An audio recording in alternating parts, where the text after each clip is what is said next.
Hello Year 3, this is Mrs. Mocanu. I hope you're all well and keeping safe. I'm going to read you a book called Happy Mouseday, which was written by the same author that wrote The Finger Eater, the book that we have just studied in our English lessons. As I'm reading, I will try to show you the pictures as well, and I hope you will all enjoy it. After breakfast, Pete sat in his treehouse thinking. It was Saturday, and for Pete, Saturday was Mouse Day. At breakfast, every Saturday, regular as clockwork, he asked his mom and dad if he could have what he most wanted in all the world, a white mouse with pink eyes. But the answers were always the same. No, his mother said, I'm scared of mice. No, his father said, they smell. Why can't you get it into your head, Pete? One or other or both of them would say that you are not keeping a mouse in this house, ever. So every Saturday after breakfast, Pete would climb up into his treehouse thinking, it's no use, they'll never let me, but I'll keep on trying anyway. The treehouse was no beauty. Pete's father had made it out of odds and ends of timber and put a tin roof on it. He had fixed it in a fork of the old apple tree. It wasn't very big, but it had a door of sorts and a kind of window. Inside there was an old folding garden chair for sitting on, and a shelf for keeping things on, and the whole treehouse was rainproof. Most importantly, it was Pete's, and on its side was written in big black letters, Private, keep out. On this particular Mouse Day, Pete was thinking about the actual words his mom or dad always used. You are not keeping a mouse in this house, was what they said. Suddenly he jumped up from his chair. Through the branches he peered out across the lawn. Okay, so I can't keep a mouse in that house, he said excitedly. But what about in this house? Why not keep it in here, in my tree house? They would never know I had a mouse. I could make a nice cage for it, and I could smuggle food up to it. We'd have a lovely time together, me and my secret mouse. Pete sat down again and took from the shelf a battered little booklet. It was called Mice and How to Keep Them.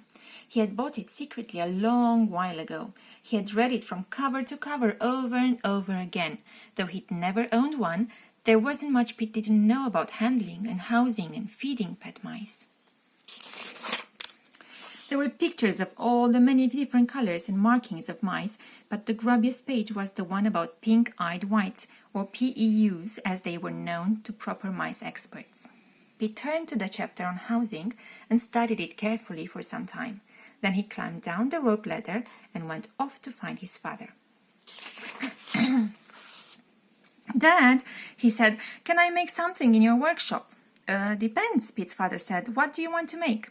Oh, just something I need for my treehouse, a kind of box. To keep something in, do you mean? Yes, said Pete truthfully. All right, his father said.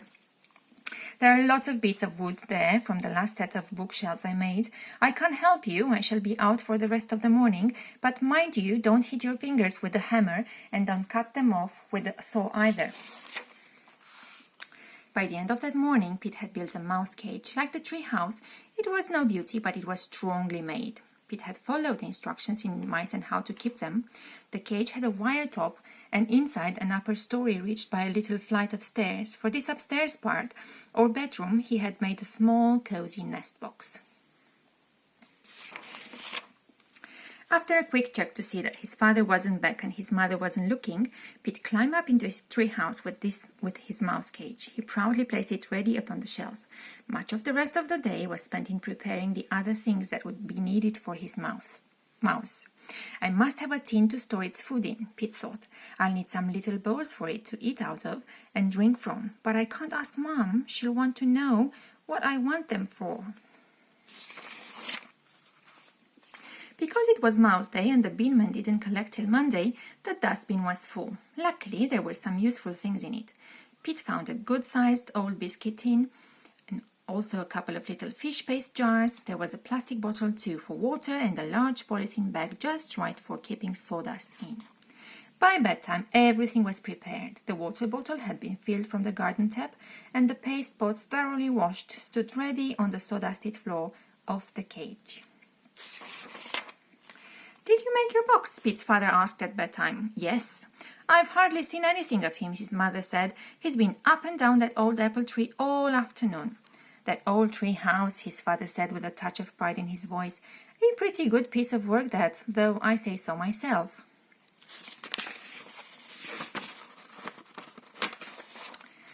So's my mouse cage, thought Pete.